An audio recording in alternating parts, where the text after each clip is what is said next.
Tara mga bes at sabay-sabay tayo magbulakbol. Hello mga bes, this is your Reclamadog bestie, Chopper.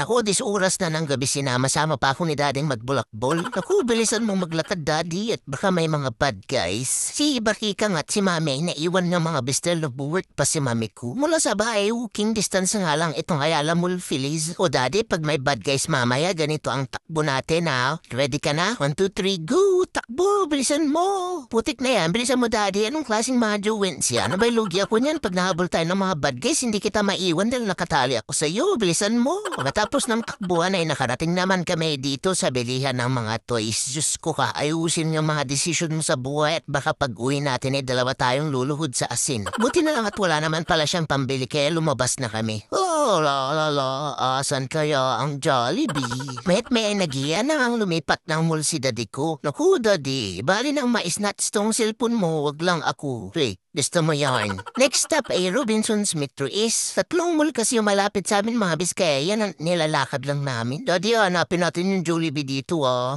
Uy daddy. Uy, parang may nilalagpasan tayo ah. Kaya aba bulag-bulagan talaga rin siya. Kaya ano naman kung bawal ako ng chimkin? Cheat diba? Cheat day. Wala to, kala ko kampi tayo. Huwag kang kiskis dito. Just like that ay nilagpasan nga lang namin yung Jollibee at nandito na kami sa Santa Lucia Mall. Bago kami umuwi ay nagmuni-muni na nga lang kami dito sa harap ng fountain. Iniisip yung next move ko kung paano ako makakain ng chimkin. Kung pauwi na nga kami, hindi na nga ako nakakain ng chimkin na inabutan pa kami ng ulan. Bulak-bul pa moro, sama ng loob at sakit ng juwens lang yung mata mo ko. Usya, till our next bulak-bul mga bes.